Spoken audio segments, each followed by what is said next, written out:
Full accountability, of course. So, Dan, let's start with you. What are your thoughts about the way they went for it? Yeah, I love them going for it. Before we get to the tape, though, do you see how much pain is on his face? Yes. That's one of the reasons why he is such a great coach and why his teams are always so committed for him. I would say this. Sean McVay's beauty is the way that he sets up play calls. 5 times last night, the Rams had 3rd and 1 or 4th and 1. On 4 of those, they ran basically the same play, same formation. Early in the first quarter, they get to that 4-man surface, and they run what we call duo, a bunch of double teams. Now, this is 3rd and 1. They get it. There's an unblocked person defensively. They get it, okay? So that's a good conversion. You go into the second quarter. It's same formation. This time, they just have the receiver down a little bit closer, but it's the same play. 4th and 1, double teams. Okay, now they get a little bit of a backside cut, but once again, they convert. Remember, they only had this situation 5 times. At one time, they threw it between Matthew Stafford and Devontae Adams. 4th quarter, a little bit earlier in the quarter. Same formation, same play. Those double teams. 3rd and 1, they find a way to go convert it. And then in overtime, you would think it's the perfect time for a great play caller to just trick the defense. And I was shocked that they lined up in the same formation and run the same play. And the fact that that safety triggers on it, I think in part is because he had seen that so much. I love him going for it. Sean McVay is one of the great play callers in the NFL. But I was just very surprised watching that back going, wow, in that situation, remember, 5 times on this situation, they ran the same exact play. I think in overtime, it got him. That's a great point, Dan.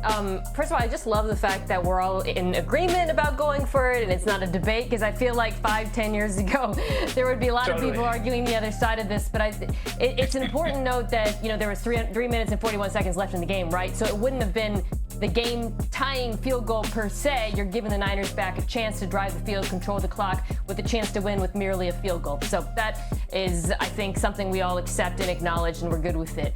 As far as the play call goes, I think something with the Rams' run game really has jumped out to me. It's the most efficient rushing game in football, but a lot of that is predicated on facing light skill players when you're expecting them to continue winning against stacked boxes, the likes of which they face there. And it's actually something that before this game, Dan, they had not been good at all. On short yardage runs, they've been 30th in the NFL on converting them going into this game. So I feel like a little bit of self-scouting. You talked about sort of within the game and thinking, let's go away from something we've done on previous plays. But I also think moving forward, this is not a team that is going to win that way. They don't win in their run game because of the dominance of their offensive line, and they do not have power backs. They win because of the passing game for the most part. Yeah. And that's why I think McVay probably, regrets what he did, amongst other things. Yeah, and the one thing that has really cost them is special teams, too, the last couple of games. All right, let's go to the winning team, shall we? How about Mac Jones in once again for... Feels great. I mean, I just thought it was a dogfight, and we were in the ring, and the defense played great. Special teams came in clutch. Had great field goals by Eddie, and it was just awesome to be on a team that fights. And even if we lost, like I said earlier, I would have been just as proud, to be honest, because I know that those guys had my back and I got their back.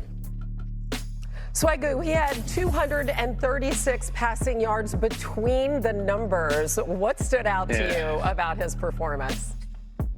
That's exactly what jumped out to me, Hannah. The fact that Mac Jones was so confident in the middle of the field as a quarterback, and that shows poise. You also have to take chances. Dan has talked about this for a number of years since we've been together, is that when guys have the ability to throw across the middle of the field, it unlocks a lot about what you can do offensively. He was confident, he was poised, and look at this heat chart here that I asked for. Like, you can see where the dominance was, and I thought at some point the Los Angeles Rams would adjust and kind of try to take that away from him and force him outside the numbers, but he was consistent there all night, whether it was Christian McCaffrey, the highlight you showed of Kendrick Bourne, who had a phenomenal game as well. But all of these things kind of played into what Kyle Shanahan wanted from Mac Jones and where he wanted to play against this Ram defense. And a lot of it strictly boils down to the fact that you have such a tremendous amount of respect for this pass rush that you always wanted Mac Jones to have an out. You always wanted somebody. What caught my attention was running across his eyes, giving him an outlet in those specific areas. And Christian McCaffrey obviously being that one guy. But ultimately, I thought he dominated, and this offense with Kyle Shanahan dominated the middle of the field in the passing game. Yeah, this is the best game I've ever seen Mac Jones play as a professional. When it comes to seeing the field, playing fast, clear decisions, and the timing was absolutely off the charts. I mean, he made some throws while getting hit that were outstanding. It's a deep curl to the field.